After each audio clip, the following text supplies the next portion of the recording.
Welcome to another episode of the Women's Hoop Show. We have another great show for you today.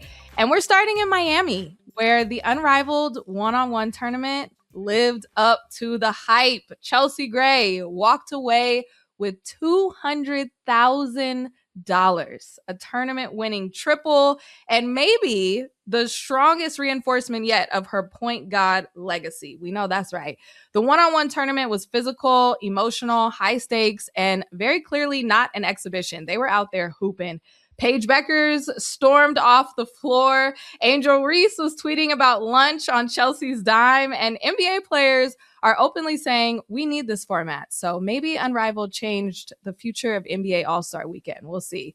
But Unrivaled isn't the only storyline carrying weight. Breanna Stewart is heading back to Turkey for EuroLeague's Final Six action, and she's doing it while the CBA negotiations are sitting at what Adam Silver called, quote, the 11th hour.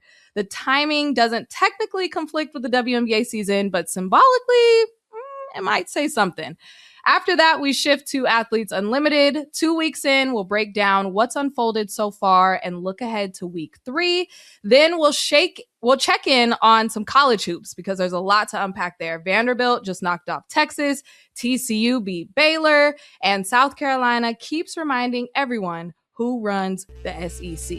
There is so much basketball to talk about. Let's get into it. Sheryl Swoopes is back.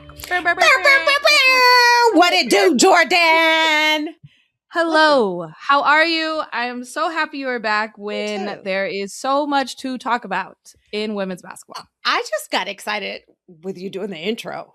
The way you said it and all the things, I'm like, let's go, because it's some good, juicy stuff to talk about. Yes. So much stuff. Mm-hmm. Let's start in Miami. Sheryl, the one-on-one tournament, it was everything. It was so good. And let me say, them switching it to different pods based on position was exactly what we needed. Yes. I feel like that was our critique last year. They listened, and it was perfect. So I loved it. I want to rewind.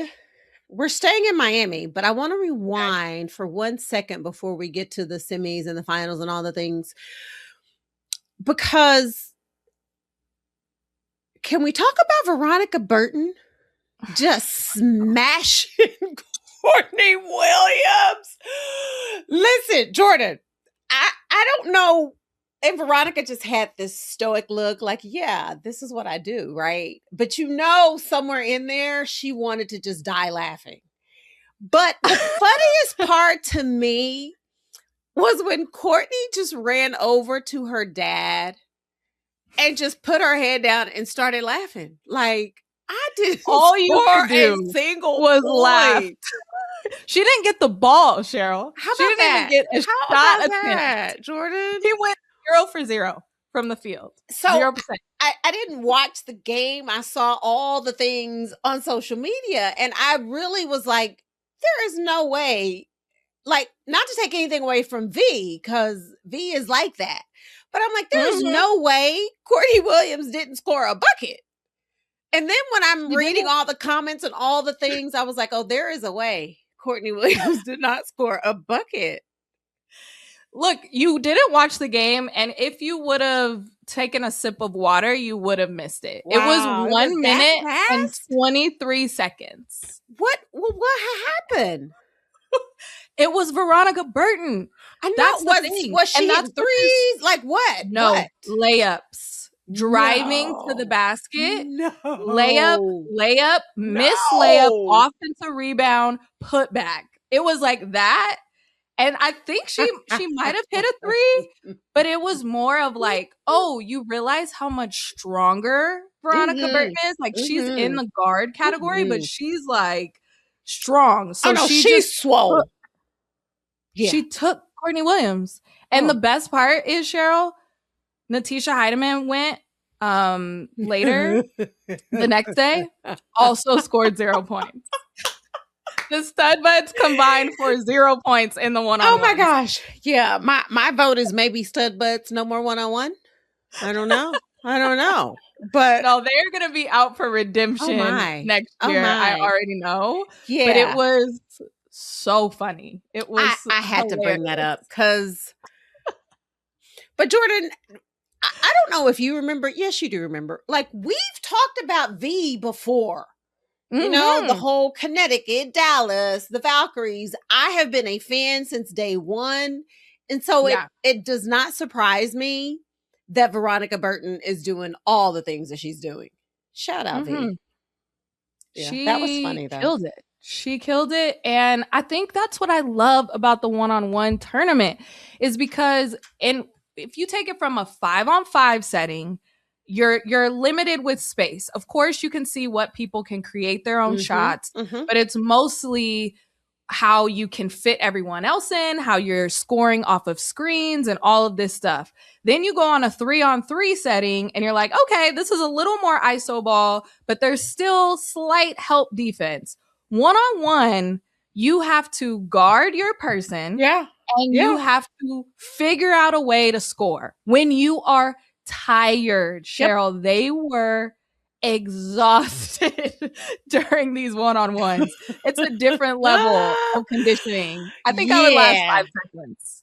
5 seconds. So you got to be in shape and all the things because there is no sub. There's no, and on the defensive side, there's no help side. There's no rotation. So when you're beat, you got to be good enough to recover.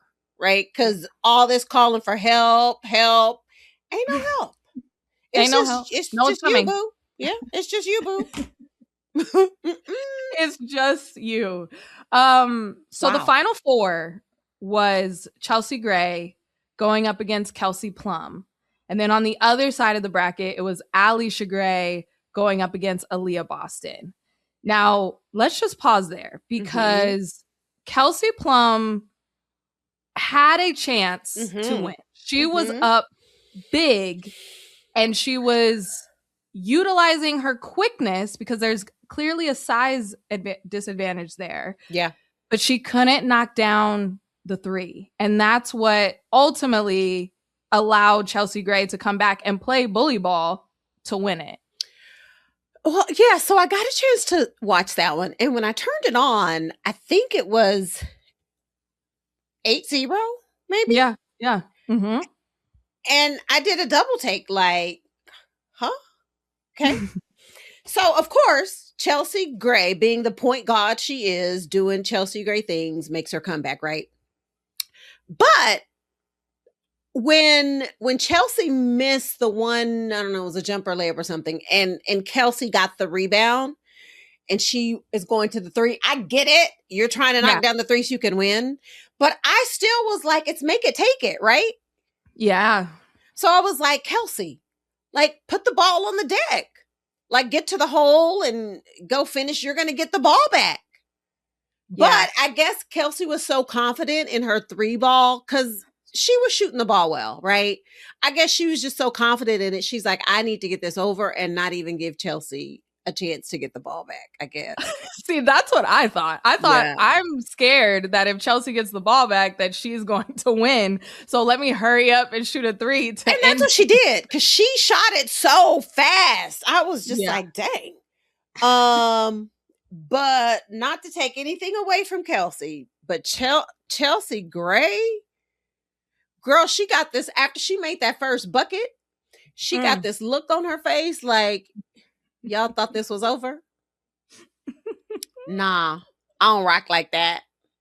It was a masterclass. It was a masterclass of using your strength and using what you're good at. Yes. Yes.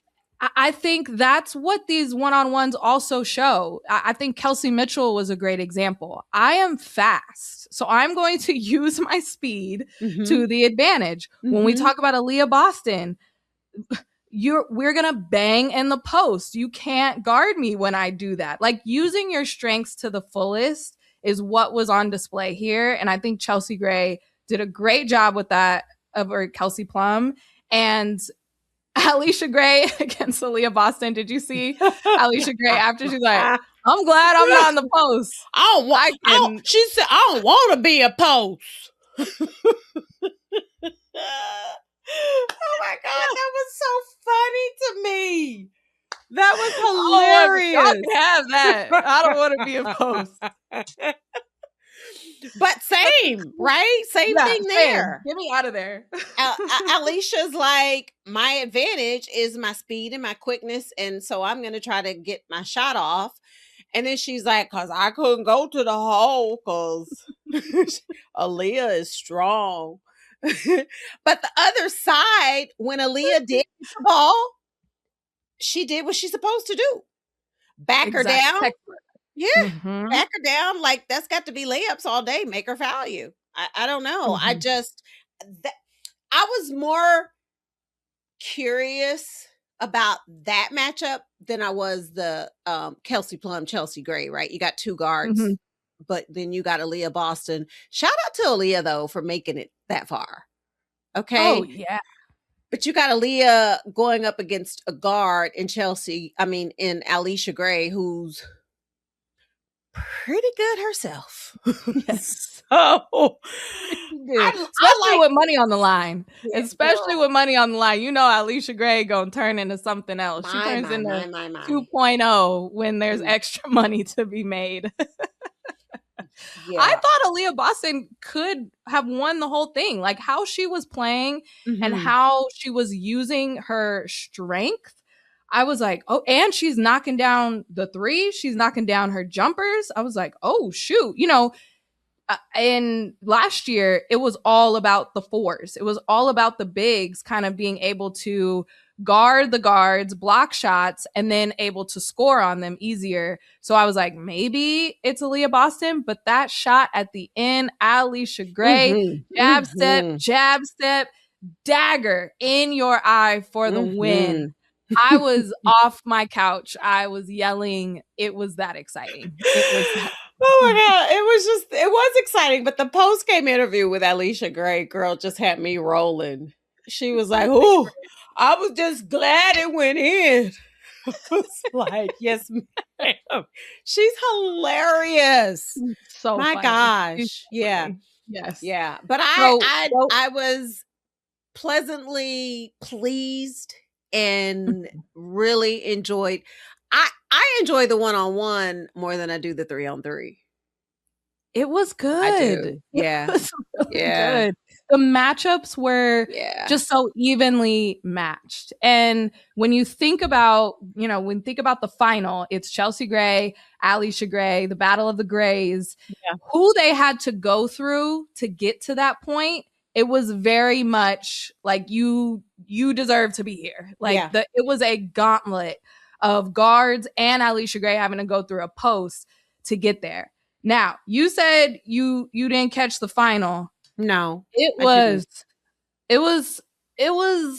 how do I describe this? It was a little ugly. It was a little ugly because they were so tired, Sheryl. They were huffing. Really? And when you get tired, you have to use extra mental. And so Alicia Gray had a chance to win it probably 5 times. Wow. Easy.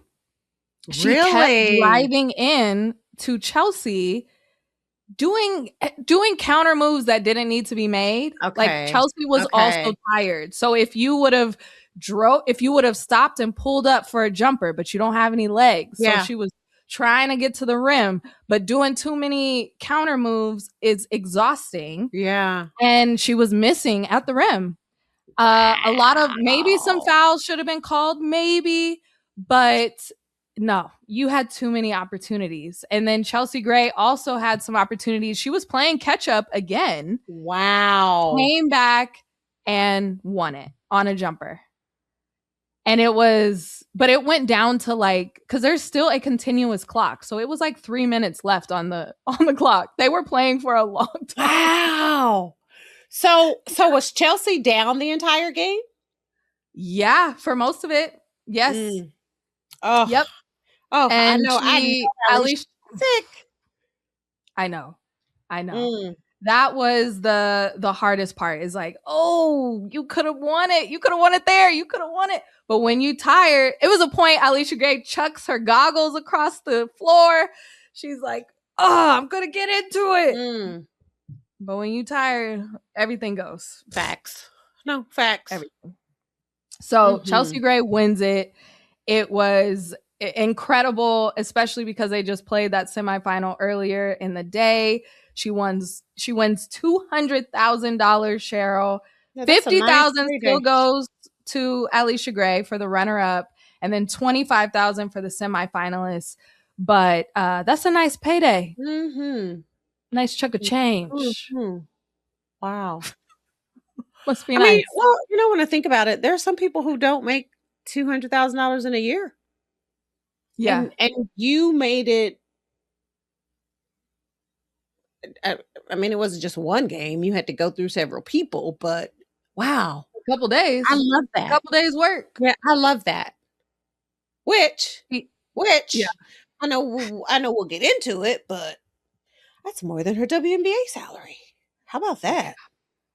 I love that Nafisa Collier was on the call. She was doing commentary, and she said that, which felt like a little gut punch to CBA negotiations. She was like, I mean, $200,000 is a lot. That's more than some players make in the WNBA. And it was like, in my league, we make that in a couple days. Yeah, Fee.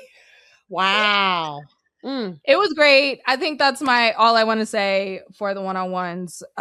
It was very entertaining. I think it was better than last year, and I can't wait to see it continue to build on it. Of course, the NBA players are trying to steal something from the WNBA, and they want to do it now. But I don't know if what happened to Courtney Williams happens to an NBA player, I don't feel like they would be able to laugh at themselves. Like, I feel like it would be a fight. Oh, well, I'm here for that too. Me too. But you know, I love it because players are always like in 5-on-5, right?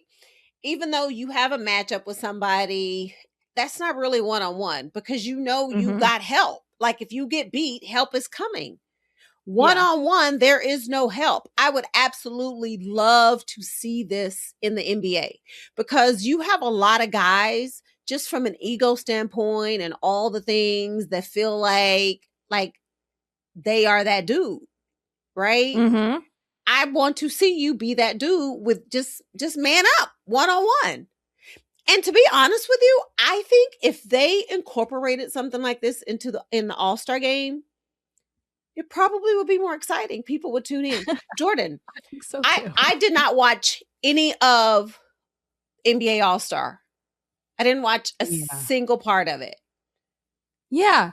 And let's talk about that for a quick second, because there were some commentary about Unrivaled doing the one-on-ones during NBA All-Star weekend. And if they should have done that, if they're competing for views, I don't think so. I mean, I watched the tail end of the All-Star game itself on Sunday, but the skills, the three-point, the slam dunk, it's not what it used to be. It's not. I was very much watching the one-on-ones. That was way more exciting. Well, and here's the thing, you know, because people typically are saying, well, the WNBA is competing if they change the season, like if they change the time that they play, they'll be competing with the NBA. No one's going to watch the WNBA. And so now they want to say, well, should Unrivaled be playing the one-on-one during All-Star weekend? No. Do you know what I mean? I totally disagree with it. I think Unrivaled needs to keep doing what they're doing, and maybe the guys, the NBA can learn a thing or two from Unrivaled. I would not. It was fun. It was the one-on-one was. I was here for it. Yeah, me too. Me too. I would not be surprised if this shows up in the next All-Star, just like the Commissioner's Cup tournament. The WNBA started it first, and then all of a sudden, the NBA has a tournament too. We are always setting the standard every single time. Okay, you hinted at it. I want to talk about the Breanna Stewart situation real quick. So if you guys don't know, news broke that Breanna Stewart has signed with Fenerbahce, which is the top team, loaded team already in EuroLeague Women. And she's signing on to basically play their playoffs. So this is for their championship. The EuroLeague Final Six concludes April 19th, which is the same day for the last CBA, April 19th was the same day WNBA training camps open. The WNBA season is still scheduled, quote unquote, to start in May 2026. But there were some weird feedback when this news broke that Stewie was going to go play with Fenerbahce. I think it was a lot of confusion, and I want to get your thoughts, Sheryl, because one, people thought that this was a sign that the WNBA players are going to strike. If Stewie is going to play overseas, then that means there's not going to be a WNBA season. That's not true.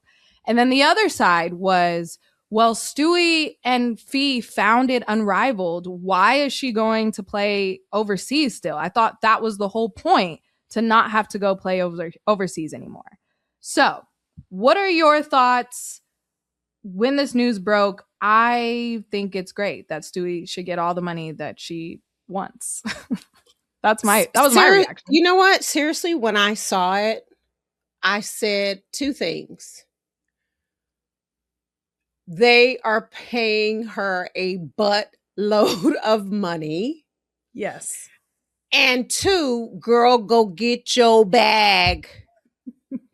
I didn't think anything else. Seriously, it never entered my mind of she's going to do this because the players are going to strike. That never entered my mind.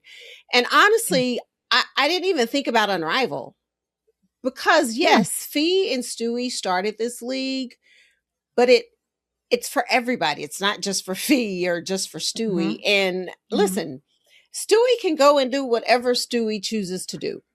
Because here's the thing.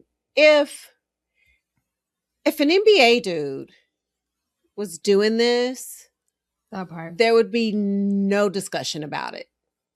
The only thing that probably would be said was, I would do it too. Like, you know what? Exactly. I don't know. I have no idea how much money they're offering her, nor is it any of my business. But I do know it's got to be a lot of money. A lot of money. As she should. As she deserves. So kudos to her. Shout out to her. Yes, go. Because here's the thing. She can go play in the playoffs. And then depending on how far they make it, she could be back sooner rather than later. But even if she played in the last possible game, it's not going to interfere with the WNBA season. If it's not. This is assuming everything goes on and the season starts in May, whatever. But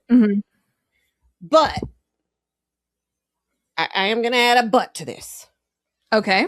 And this is me. This is not Stewie, but if I were that player in this position, yes, I'm going to go play. I'm going to go get my money. I'm going to look out for me and my family. Because somewhere in the back of my mind, I may have that thought of, what if we don't have a season? And that's fair. Yeah. And also, I'm going to go do it and look out for me and my family because the league does not seem to care about me and my family. So yes, go do you. Let me also say that maybe this is kind of getting some traction because of the CBA, because this is like a hot topic right now. But this always happens. Like, the superstar players don't play the full EuroLeague season. They come in for the playoffs and they get a bag to just play a limited amount of time. Yep. Fenerbahce right now has Emma Miesemann, Gabby Williams, Kayla McBride, Tiara McCowan. Like, they are loaded. And then you're going to add Stewie on top of that. What? It should be illegal, really, but okay. It should. We don't know the regulations. But in this sense, I mean, it happened back in the day with Diana Taurasi, with Martha Moore, Brittany Griner coming in for a second. So this always happens. You know what it also made me think of? Love and Basketball. Love and Basketball, Monica and Sidra were meeting that point where they were playing overseas. Yeah. They just played in the championship game. Like, it happened even back then. Yes. You're right. This is nothing new. This is nothing new. And I think it's specifically, when we talk about Unrivaled, someone like a Kayla McBride played in Unrivaled last year, and then she still went to go play for Fenerbahce after Unrivaled ended, right before the season started. Unrivaled is just an option. So you don't have to go play overseas. But some players still choose to go play overseas. Athletes Unlimited, an option. So you don't have to. Yep. But at the end of the day, if somebody is offering a bag, you're going to go get it. And that's what you should do. Period. Point blank, period. Yeah. So I think there were some concerns about injury. That's for every WNBA player because they don't have an off season. So Stewie is not a different case here. This is not out of the ordinary, but I just wanted to touch on it because it felt like a fake story, like a fake hoopla around Stewie going here. I'm all for it. I am all for it. Me And too. you know what? Stewie may not be the only player that gets this opportunity to do it. Just saying. Get your money, girl. We ain't mad at it. Let me hold a couple dollars. Just a little bit. Just a little Just bit. a few. Just a little bit. Yeah, I'm happy for her. Me too. Me too. Okay, let's take a break. And then when we come back, we are going to talk about Athletes Unlimited. We'll do a check-in heading into week 3. We'll be back. Welcome back to the Women's Hoop Show. And during the break, Sheryl, you said that you're going to call Fee and say, that 200,000 sounds real nice. Girl. How about we do a Legends version of this? But are you doing 1-on-1 or 3-on-3 half court? Well, initially I was like, yeah, let's do a Legends version of 1-on-1. And then I came to my senses and said, no, not 1-on-1. Start working out now for No. next year? No. All right. I just couldn't imagine. But I would be down for 3-on-3. I would. That might would be fun. be so fun. A Legends 3-on-3. Who would you, I think we've already asked this. Who would you put on your team that would want to do it and could be in shape by next year? I'm going to go with my big 3, me, Coop, and Tina. I mean, I would be front row so fast. And then you have a 3-on-3 team. What is it? You could have Sue Bird, Diana, and if we can get Maya Moore playing basketball again. Right? Like you could go get like the old WNBA teams, maybe. Like you get your New York Liberty, who you have Spoon. I don't know who Spoon's going with. Vicky Johnson, Sue Wicks, or Rebecca. I don't know. That could be fun though. That could be fun. We'll do half court. We could even do quarter court. I gotta start working out right now though. This very moment. Come on, let's wrap it up. They were so tired, and they are in prime shape. They are in basketball shape. So that's why I thought twice about the 1-on-1. Girl, y'all better have all kinds of oxygen and paramedics. You get 5 timeouts each team. Paramedics on standby. It would either be really, really good and competitive or really comical.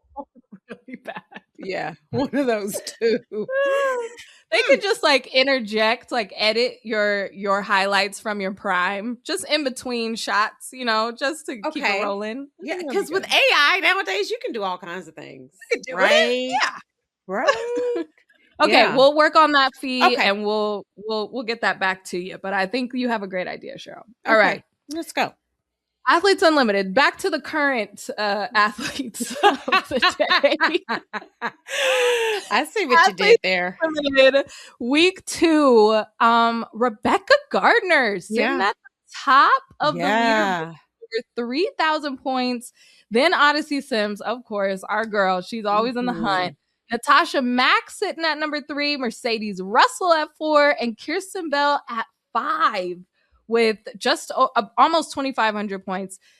who stuck out to you? Because I don't think at the beginning of the season I would have had Rebecca Gardner. No, But she's been going off. No. I wouldn't have had Rebecca Gardner either. So for those who don't understand, let me just explain very briefly why Rebecca Gardner is in that top spot. Yeah. So you have your individual stats, right? Where you get your points. And it's not your normal scoring. Like a 2 is a 2, a 3 is not 3. A 2 is 10 points. A 3 is like 30 points, some things like that. Mm-hmm. So, but you get the majority of your points from quarter wins and game wins. So every time you win a quarter, you get 60 points. Every player on that team gets 60 points, right? Every time you win a game, every player gets 180 points for winning the game. And then you have your 3 MVPs. So after every game, there's an MVP 1 that's 90 points, MVP 2 that's 60 points, MVP 3 that's 30 points. Got it. Rebecca Gardner, for 2 weeks, has been on squads that have just won pretty much all of their games. Nice. And if they didn't win all the quarters, they won at least 3 out of the 4 quarters, right? So a lot of her 3,000 points that she currently has come from quarter wins, game wins, and MVP points. And then on top of that, you throw in all of her individual stats. Yeah. Right? But I will say this, Rebecca Gardner has been balling. Right? Offensively scoring the ball, rebounding, all the things. Because in AU, every single thing you do matters. All the good things you do, you get positive points. All the bad things you do, turnovers, fouls, you get points taken away. So Rebecca Gardner, I will say this, she's been playing really, really well. But I have been pleasantly pleased and surprised at just how good she is. Like, I watched her play with Chicago and, you see the things she's capable of doing. But she has taken her game to a different level. Yeah. So, and this is coming off of injury. I feel like it's just like that extra spark there too. Yeah. And so the top 4 players from week 2 on the leaderboard, not overall, but just the top 4 from week 2, those are the ones who were captains this week. So I will be very curious to see how Rebecca Gardner drafted and if she put a team together where they can continue this streak of winning all the quarters and winning all the games. So that may make a big difference in where she falls on the leaderboard this week. Okay. There have been several players though, Jordan, who are not like in the top 10 on the leaderboard that I have really, really enjoyed watching. Odyssey Sims for sure. Odyssey's just doing what Odyssey does, all the things. Classic. Listen, Natasha Mack is a rebounding machine. Yes. A rebounding machine. She had 17 boards the other day and 8 of those were offensive. Like, there's nobody that can just keep her off the glass. I'm going to just throw a few names at you. Some you may know, some you may not. Well, you'll know, but the people at home may not. Caitlin Chin has been balling. Oh, my.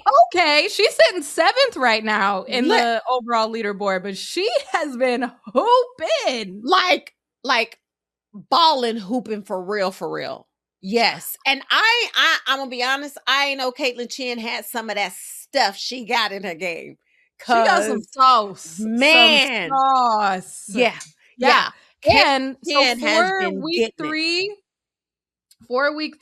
these are the current teams. I wonder if this is the same with Rebecca Gardner and Caitlin Chin being on the same team. Yeah. And Tina Charles, Aaliyah, Deja Cut. Okay. That's a tough team. Rebecca Gardner drafted good. I like Rebecca's team and I like Odyssey's team. I do. All right. Okay. Just a couple more names I want to give you. I already talked about Odyssey and Natasha Mack, Rebecca Gardner. Sarah Ashley Barker. Yeah. I had my eye on her. Yes. This was a perfect opportunity for her to grow her game. Yes, and she is doing just that. I love I love how hard she plays, and I know you like this. She's a LA girl. She's a Sparks Yeah. girl. I love Yes. she just competes. She competes Mm-hmm. the entire game. She'll defend 1 through 5 if she has to. She can score the basketball. She rebounds. She's just a big, strong guard. I Mm-hmm. have just really enjoyed watching her play. Um, Ariel Atkins is playing really well, shooting the ball well, defending, doing what she does. A couple of Amazing. players, and I'll be done, but a couple of players that I hope will be able to like really find a home in the W this season. I think Zaya Cook with her shooting ability can really help a team. I don't know Mm-hmm. what it is, but she can really help a team. Zaya is shooting the ball really well. And Tiana Muldrow. Ooh. You who don't know Tiana Muldrow, she's averaging a double-double. But Tiana Muldrow is a competitor. And she plays both ends of the floor. She can score inside, has a nice 3 ball. Defensively, she's going to guard. She helps really good. She blocks shots. Tiana Muldrow has been very impressive in the first 2 weeks of AU. That's so I love that these players are using this film, using this tape to be able to showcase. And there are so many teams. There are so many GMs. First of all, we don't know what free agency is gonna do, but there's so many GMs that are trying to plug holes in their roster. We need a great shooter. Okay, let's go get Zaya Cook. We need a great rebounder. We need this. So I love that AU is doing what it was set out to do. That's exactly what's happening. Well, and we've had a lot of coaches come through, GMs come through, even current players on W teams, they've come through to support. And, one thing that a lot of these players mention and they talk about when you ask them, like, what's your why? Why are you playing in AU this season? And every single player always talks about the joy and the fun that they have playing at AU. But then they also say, but I'm also trying to work on my game. I want somebody to notice me and say, this player right here can help me. So, 2 weeks down, 2 weeks to go. I can't tell you right now who I think will win it all. Right? I was gonna ask. I can't. But I will tell you, I expect Rebecca Gardner and Odyssey Sims to remain at the top. I would expect Natasha Mack because of the things that she continues to do on the floor. But Jordan, it's all going to come down to these quarter wins and team wins. I think that's going to be the biggest difference. It's really important who you draft. Like, it's not only who is on your individual stats, but you got to make sure you're putting a killer team together. Because you're trying to win some games and quarters. Yes, ma'am. Yes, ma'am. Wow. Okay, that is really fun. I also love that there's going to be a new champion. It's going to be a new champion each season. And I know Odyssey's been at that top for the past couple years. So I kind of want her to get it. I do too. Listen, I really want O to win because she's been so close. She's been so close. So, Nalissa Smith won it in 2023. She didn't play last year, but she's back this year. So I actually thought that Nalissa Smith would be closer to the top. But unfortunately, she's been on teams that haven't been winning a lot of quarters or games, right? So that's why she's not there. And Maddie Segrist won it last year. Maddie's not playing this season. So, we will have a new champion for sure. That makes it exciting. Makes it exciting. All right. Well, we will still be watching, like you said, 2 weeks down, 2 weeks to go on the ESPN app, in the WNBA app. The games are so competitive. They're so fun. I love seeing you in a constant little box constantly throughout the game. You and CB, it's my favorite part. So that has also been fun. Do you see my facial expression sometimes? I'm like, oh gosh. And then I forget I'm on TV. Don't do that. All right, let's take another break. When we come back, we're going to talk some college hoops. Welcome back to the Women's Hoop Show, and we are getting really close to March. I can't believe how fast this college basketball season is going, but it has been entertaining almost every night, every weekend for sure. My plans revolve around college hoops. And this past week was no different. Let's run through a couple of these scores because there were some upsets. There were some close games. Vanderbilt. We talked about yo girl, Michaela Blake. 34 points, defeating number 4 Texas 86-70. Man, she is that good. We know that, but little surprising that Texas lost. I think, again, that just shows how freaking hard this SEC conference is. Every single night you're playing up against a ranked opponent or someone who's of that caliber.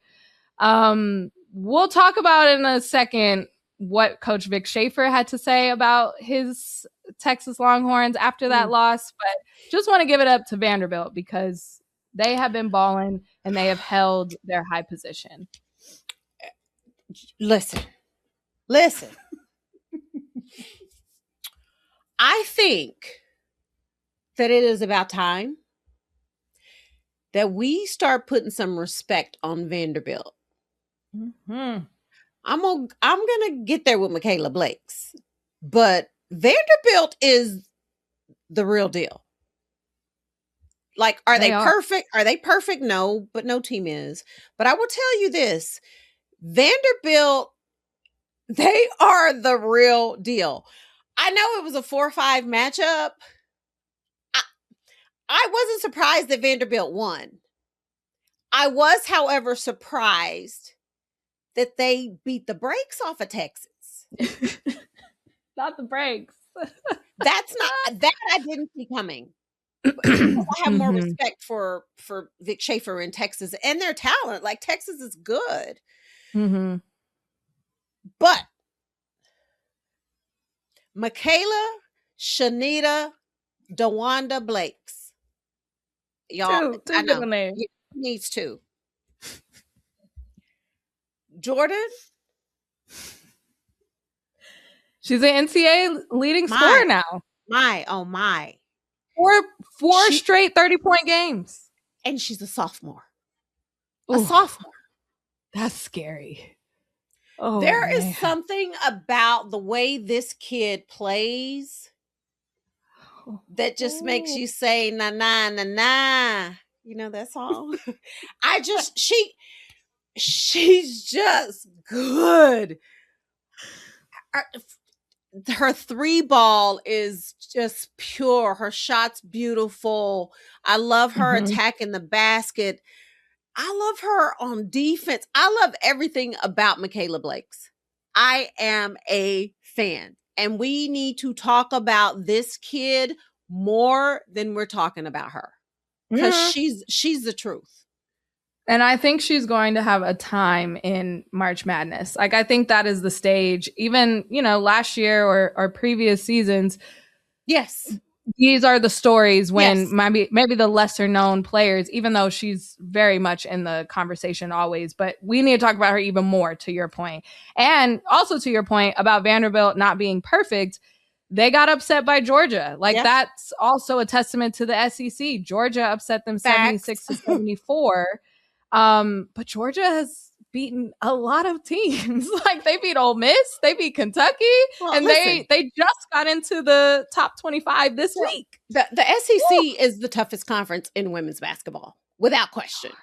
And Dawn even said this, on any given night, the records don't matter, because on any given night in the SEC, anybody can beat anybody.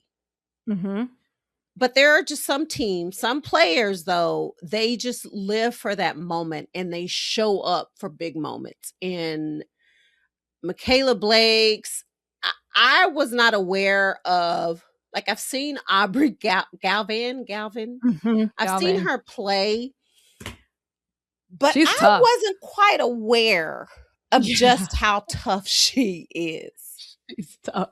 She's someone you want on your team when it's going down to the wire. Yes, you do. Yeah. And I want to say, before we move away from Vanderbilt, just shout out Sheryl.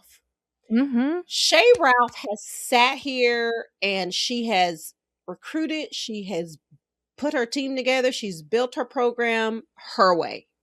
Mm-hmm. And it's starting to finally pay off. And I love everything about this for her, for Vanderbilt. Yeah, I like this team a lot. Yeah.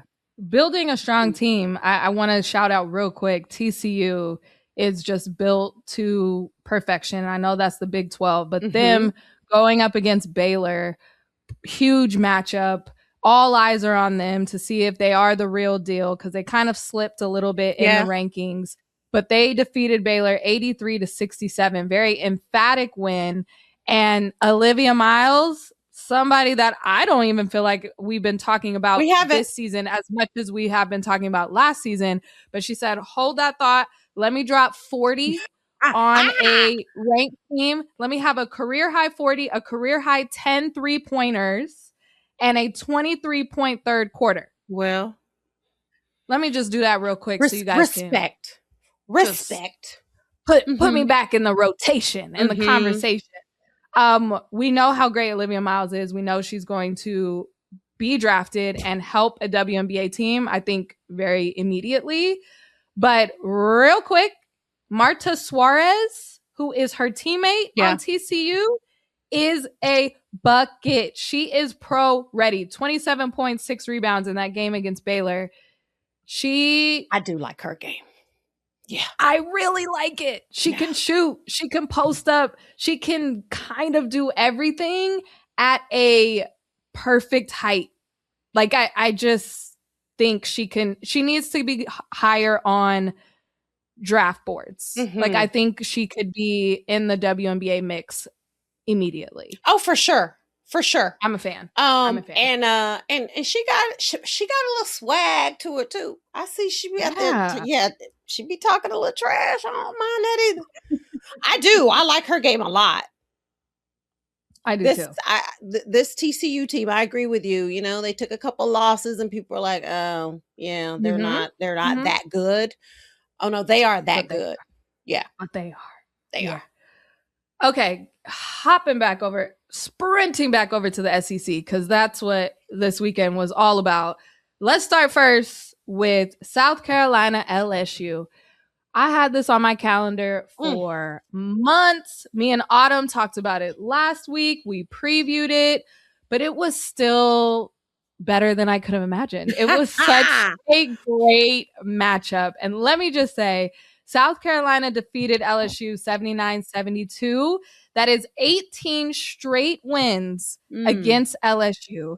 And Kim Mulkey is now 0-6 against South Carolina while she's been the head coach at LSU.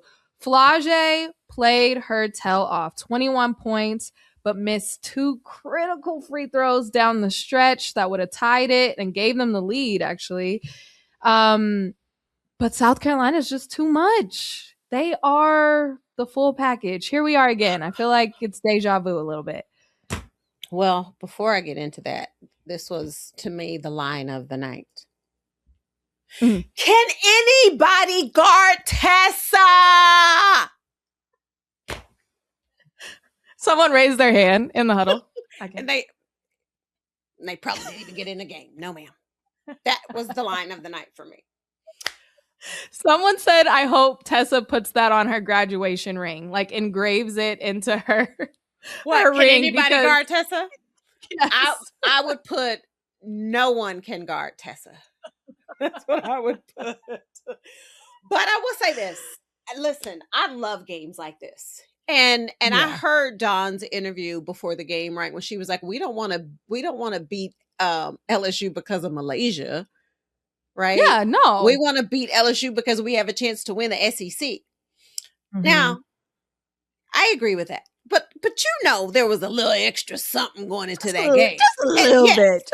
Because LSU, they always talking smack. Kim talks her smack. South Carolina talks their smack. Malaysia, of all teams to go to, you're going to LSU. Like, and even if it wasn't the coaches, the players had a little extra something going into that game, as they should. And I ain't mad about it. I am here for all of it, right? It just makes it nicer and sweeter and better that South Carolina got the win.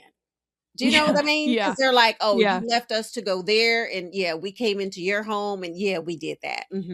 But Jordan, just from a basketball standpoint, like if you don't get excited about watching these games, you don't know basketball. Exactly. Because so fun. And then, oh, wait, excuse me. And then on top of that, for Dawn and her whole crew to go in with the boo sweatshirt hoodie. Do you remember last year when the announcer asked Dawn in the press conference or the post game conference about how the fans were yelling at her, booing her. Yeah, they were booing her, but they didn't say boo, right? The reporter was like, "Oh, how did you feel about something?" She was like, "Oh yeah, they were. They called me boo." You remember? So for her to go in with the boo sweatshirt, I'm like, "Oh, I see what you're doing, Dawn. I see what you're doing." Like stuff like that just adds a little extra something to the game. And it's like a game inside of a game. But of course. I was here for all of that, every single bit of it. And me too. you know, I think a lot of people like they talk about South Carolina, but not like they usually talk about South Carolina, where it's like I think still question marks about how good are they? Can they win another championship? Yeah. This LSU team, I mean this South Carolina team that I saw beat LSU the other day. Oh, they're ready. They're ready. I'm not saying they're going to win it all, but they're ready. They absolutely have the pieces that it will take to get there. Absolutely. Like but you mentioned, Tessa. So does LSU. So does LSU. Tessa with 21 points, Raven Johnson, 19 points. And Dawn said after she's going to be one of the players she may miss the most when she graduates, just because she is a winner. Medina Okot, 12 points, 17 rebounds, clutch layup with like 25 seconds left to win it. I also want to point out that this was not only a matchup because of the programs, the coaches, the Malaysia Fulwiley storyline, but this was the first Saturday primetime women's college basketball game ever. Think about that. Ever. Yeah. Saturday primetime. Valentine's Day. Yeah. It was perfect. Like, I'm so happy. And we talk about this all the time. When there's a huge moment like that and it's a lot of buildup, I just didn't want it to be a blowout. I didn't want it to be not exciting, but it lived up to it. And Flage really showed her layup package. She showed off her athleticism. Michaela Williams I thought she was kind of going to go off a little bit more. She only had 11 points, but South Carolina did the thing, and I was super happy with the result. I felt the game ended. I was like, I am satisfied. I am happy with what we watched. And you know that's how I felt. And honestly, I thought I was going to feel that same way with the Vanderbilt Texas game. Meaning, like, I got exactly what I hoped for in watching that, but I didn't. Yeah, and Vic Schaefer. He didn't either. Felt that probably. Because he also didn't get what he thought. Let's talk about that for a second. So Texas loses against Vanderbilt. Vic Schaefer goes in the press conference and just goes in on his team. He is very vocal about how that is not the Texas standard, how the effort was questionable, rattled off a monologue worth of things of how his team did not show up. This is also following a Tennessee team where Kim Caldwell called out her team after that historic loss to South Carolina. She said that our team has quit, and effort, again, questioning effort in front of everybody. And that is never a good thing to talk about. Then those teams played against each other, and people were calling it the throwing their teams under the bus bowl, because both coaches just threw their teams under the bus, and they played against each other. But Texas, they figured it out. They got it going, and they were able to defeat Tennessee. But what are your thoughts about that? Because I think there's a strategy behind coaches kind of calling out their teams in public. Do you like it? Do you agree with it? What are your thoughts?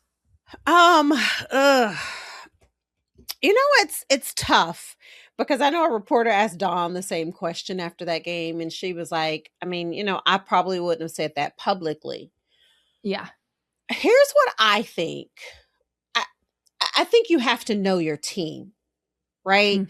Like if you're a coach and your team is a type of team that when you put stuff out there publicly, it motivates them, then so be it.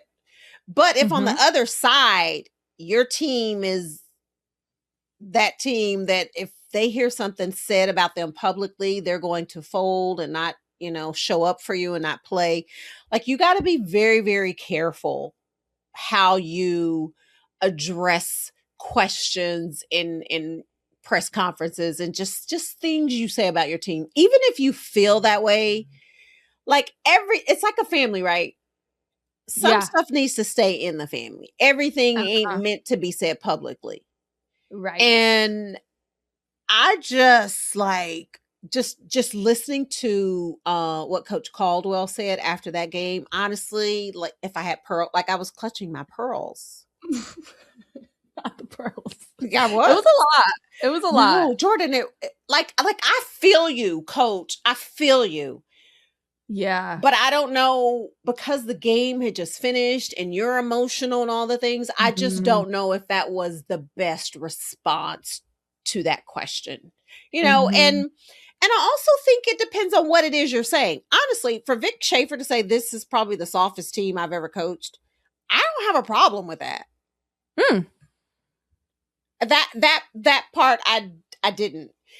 Versus like Coach Caldwell, some of her stuff was, this is who we are, this is what we do. When things get tough and things get hard, we just quit or we fold. Like that was an identity. Lot. Yeah, that was a lot for me.